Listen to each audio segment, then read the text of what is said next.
अक्टूबर 2015 में 21 इयर्स की Dutch medical intern Sofia क्वेट्सियर युगांडा में मिस्टीरियसली गायब हो जाती है। वो मेडिकल इंटर्नशिप पर थी और एक टूर सफारी पर जाने के बाद गायब हो गई। लोकल अथॉरिटीज ने ये क्लेम करते हुए केस को तुरंत बंद कर दिया कि उस पर किसी जानवर ने हमला किया था और उसे ले गया था, लेकिन एविडेंस ने एक अधिक डरावनी कहानी बयां की।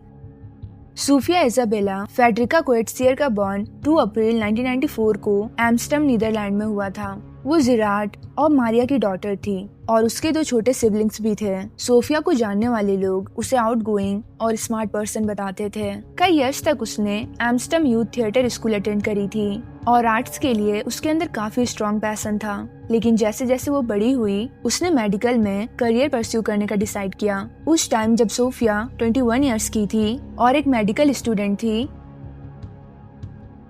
Sophia, who is a medical student, came to Uganda in August of 2015. She had just acquired her Bachelor of Medicine on her way to become a doctor. She came to Uganda to work in Lubaga Hospital as an intern for 8 weeks. तो जो लोग उसे जानते थे उन्हें पता था कि उसका फ्यूचर ब्राइट है। वो अपनी स्टडी के साथ में पार्ट टाइम जॉब भी करती थी। वो ट्रॉपिकल मेडिसिन में स्पेशलिस्ट बनना चाहती थी। सूफिया एक एडवेंचरर पर्सन थी। उसे न्यू प्लेसेस और कल्चर डिस्कवर करना पसंद था और इन्हीं सारी चीजों के कारण उसने युगांडा जाने का डिसीजन लिया था और साथ ही कंपाला के लुबागा हॉस्पिटल में उसका 8 वीक्स का इंटर्नशिप था। अगस्त 2015 में सूफिया युगांडा पहुंची। वो काफी ज्यादा एक्साइटेड थी कंट्री के लोगों से मिलने के लिए और मेडिकल एक्सपीरियंस के लिए। रिपोर्ट्स के अकॉर्डिंग सूफिया एक हार्ड वर्किंग लड़की थी। उसके कलीग्स को उसका डेडिकेशन पसंद था। वो सर्जरीज में असिस्ट करने के लिए, डिलीवरीज में हेल्प करने के लिए, यहाँ तक कि फ्लोर्स को क्लीन करने के लिए काफी दूर तक चली जाती थी। सूफिया कंपाला के IST कैंपस में रह रही थी और डजन्स ऑफ स्टूडेंट्स के साथ सेम बिल्डिंग शेयर कर रही थी। हसल और क्लाउस के बावजूद उसने हर पल को जिया। उसे युगांडा से प्यार हो गया। वहाँ के लोग, वहाँ का कल्चर, वहाँ का लैंडस्केप उसे सब पसंद था। यहाँ तक कि उसने लुगांडा भी सीखा, जो कंट्री में सबसे ज्यादा बोली जाने वाली लैंग्वेज है। सूफिया ने ऐसा सिर्फ लोकल से अच्छे से बात करने के लिए किया। वो अपने फैमिली से हर दिन बात करती थी। युगांडा में वो जो भी चीज कर रही थी या सीख रही थी वो सारी चीजें अपने फैमिली से शेयर करती थी और उसे युगांडा इतना पसंद आया था कि वो अपनी स्टडीज कंप्लीट करने के बाद दोबारा आने का प्लान कर रही थी और शायद हमेशा के लिए वहाँ सेटल भी होना चाहती थी। तो यहाँ तक आपको लग रहा होगा कि सूफिया का लाइफ परफेक्ट है, लेकिन ऐसा नहीं था। सूफिया बाइपोलर डिसऑर्डर से सफर कर रही थी जब वो 16 की थी, तब से, जिसने उसके लाइफ को डीपली अफेक्ट किया था। उसके फैमिली के लोग ये जानते थे, लेकिन ज्यादातर लोग नहीं जानते थे। वो अपनी कंडीशन को मेडिकेशन और सपोर्ट के साथ मैनेज कर रही थी, जिसके कारण वो एक नॉर्मल लाइफ जी पा रही थी और ये चीज आगे के इन्वेस्टिगेशन में काफी क्रूशियल होने वाली है। 22 अक्टूबर 2015 को उसने अपना इंटर्नशिप कंप्लीट किया, लेकिन फिर भी वो युगांडा से नहीं जाना चाहती थी। इसलिए उसने डिसाइड किया कि वो 2 और वीक्स युगांडा में रुकेगी कंट्री के नेचुरल ब्यूटी को एक्सप्लोर करने के लिए। 23 अक्टूबर को वो 2 और डच स्टूडेंट्स के साथ सफारी के लिए निकली। उनके साथ एक लोकल गाइड भी था और इन लोगों ने 5 दिनों में सेवरल डेस्टिनेशन को कवर भी कर लिया था। अपने फाइनल डेस्टिनेशन में पहुंचने से पहले वो लोग Fort Portal, Kidepo Valley National Park, Gulu और पैकवर्च विजिट कर चुके थे। Murchison Falls National Park Uganda का लार्जेस्ट पार्क, जो अपने स्टनिंग वाटरफॉल्स और वाइल्ड लाइफ के लिए फेमस है, जहाँ पे लायंस, एलिफेंट, क्रोकोडाइल्स और हिप्पोस देखने को मिलते हैं। 28 अक्टूबर आफ्टरनून के टाइम ग्रुप पार्क पहुंचा। विक्टोरिया रिवर में बोट राइड के बाद वो लोग Uganda Wildlife Authority's student education centre में रुके, जहां उन्होंने रात स्पेंड करने का प्लान किया।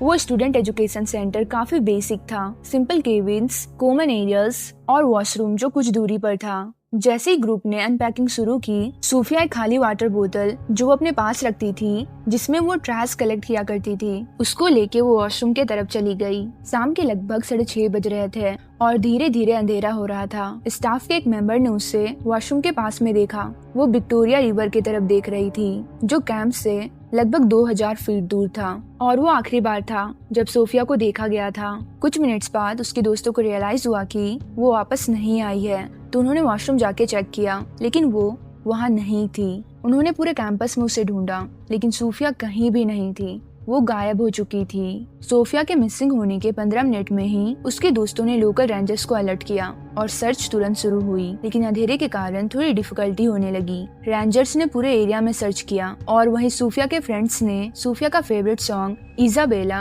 बाय साउथ ईस्ट बजाकर व्हीकल में छोड़ दिया, इस उम्मीद के साथ कि वो सॉन्ग सुनकर वापस आ जाएगी, लेकिन कोई रिस्पॉन्स नहीं आया। रात के 9 बज चुके थे और सोफिया का कुछ पता नहीं चल रहा था, इसलिए उसके दोस्तों ने उसके फैमिली को इन्फॉर्म कर दिया। उसके फैमिली ने तुरंत युगांडा आने की तैयारी की। दूसरी सुबह 29 अक्टूबर को सर्च फिर से शुरू हुई। एजुकेशन सेंटर के रेंजर्स, पुलिस और यहाँ तक कि मिलिट्री भी सूफिया को ढूंढने की कोशिश करने लगे और उन्हें एक क्लू भी मिला। सूफिया का वही वाटर बोतल जिसे वो अपने साथ रखती थी, वो उन्हें विक्टोरिया रिवर से 6 फीट दूर मिली। लेकिन ये डिस्कवरी से क्वेश्चंस ज्यादा और आंसर्स कम मिले। ये बोतल यहाँ पे क्यों है? क्या सूफिया रिवर के पास गई थी? विक्टोरिया रिवर एक डेंजरस प्लेस है, स्पेशली नाइट में। वहाँ पे आपको क्रोकोडाइल्स, हिप्पोस और दूसरे एनिमल्स भी मिल जाएंगे। शुरू में युगांडा अथॉरिटीज ने ये बोला कि किसी एनिमल ने सूफिया के ऊपर अटैक किया होगा। 30 अक्टूबर सूफिया के गायब होने के 40 घंटे बाद रिवर के पास जो बोतल मिली थी, उससे लगभग 164 फीट दूर सूफिया का और सामान मिला। उस सामान में थे हाइकिंग पैंट्स,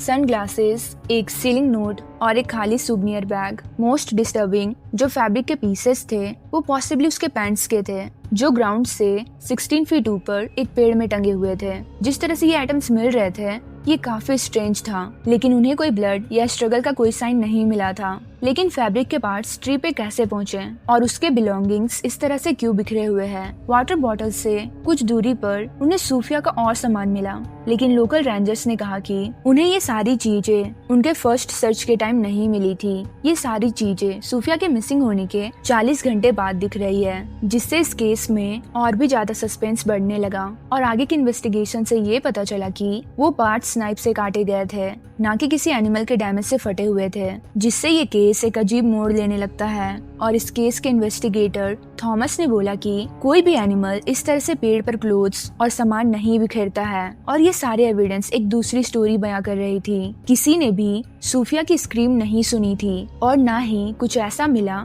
जिससे ये पता चल सके कि किसी एनिमल ने सूफिया पर अटैक किया हो। और कैंप और रिवर के बीच का इलाका खतरनाक था, और जैसे जैसे इन्वेस्टिगेशन और आगे बढ़ी, अटेंशन सूफिया के मेंटल हेल्थ की तरफ शिफ्ट हो गई। और उसके दोस्तों के अकॉर्डिंग 26 अक्टूबर से सूफिया अजीब बिहेव कर रही थी। उससे नींद बहुत कम आ रही थी, वो नॉन स्टॉप बोले जा रही थी और इसकी चीजों में एंगेज हो रही थी। लेट तक जगी रहती थी और पॉसिबली कैंप फायर के पास वाले चेयर्स को तोड़ देती थी। उसके बिहेवियर के कारण ग्रुप में टेंशन बढ़ रही थी, इसलिए उसके फ्रेंड्स ने उसकी माँ को कांटेक्ट करने का सोचा, लेकिन सूफिया के रिक्वेस्ट पर उन्होंने ऐसा नहीं किया। लेकिन उसके फैमिली के अकॉर्डिंग पहले ऐसा कभी नहीं हुआ और सूफिया का कोई ऐसा इंटेंशन नहीं था कि वो जीना नहीं चाहती थी। So what really happened? सूफिया की मदर 30 अक्टूबर को मर्चिसन फॉल पहुंची डच एम्बेसी की हेल्प से, और उस पॉइंट से सर्च और ज्यादा बढ़ गई। पुलिस, हेलीकॉप्टर्स और इवन ड्रोन टीम भी डच ऑथोरिटीज की तरफ से भेजी गई।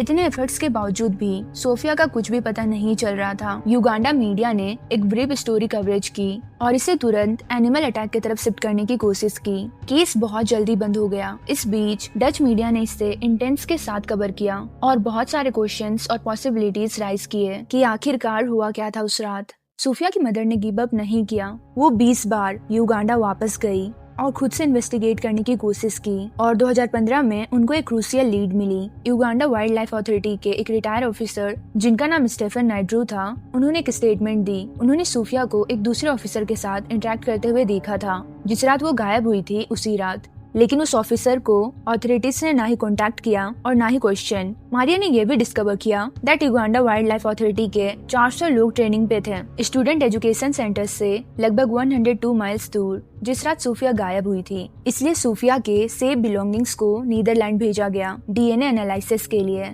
डीएनए टेस्ट से ये पता चला कि उसके बिलोंगिंग्स में सूफिया का तो डीएनए था, लेकिन उसके साथ ही एक मेल डीएनए भी मिला। इससे ह्यूमन इन्वॉल्वमेंट की पॉसिबिलिटी बढ़ गई, पॉसिबली किडनैपिंग और फॉल प्ले।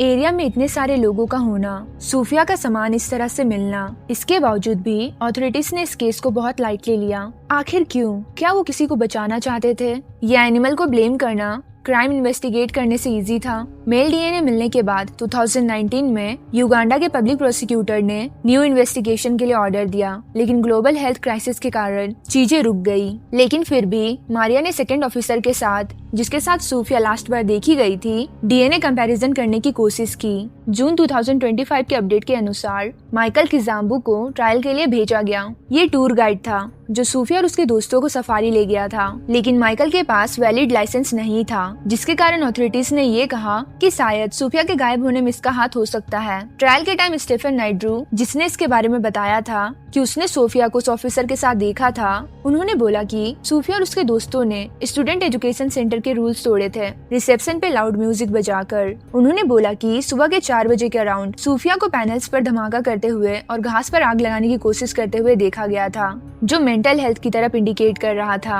स्टेफन ने क्लेम किया कि उसने माइकल को सूफिया को हॉस्पिटल ले जाने और ट्रिप को कैंसिल करने के लिए बोला था, लेकिन माइकल ने इसे इग्नोर कर दिया और इसी के बाद सूफिया गायब हो गई। अभी तक बस एक यही ट्रायल इस केस में हुआ है और ये उसके गायब होने के बारे में नहीं था। सूफिया की मदर और फैमिली इस मिस्ट्री को सुलझाने के लिए और आंसर पाने के लिए स्ट्रगल कर रहे हैं। लेकिन आपका क्या कहना है? आपको क्या लगता है सूफिया के साथ क्या हुआ था? क्या रियली में उस पर किसी वाइल्ड एनिमल ने अटैक किया था, जैसा कि उगांडा की अथॉरिटीज ने क्लेम किया, या वो किसी क्राइम की विक्टिम थी?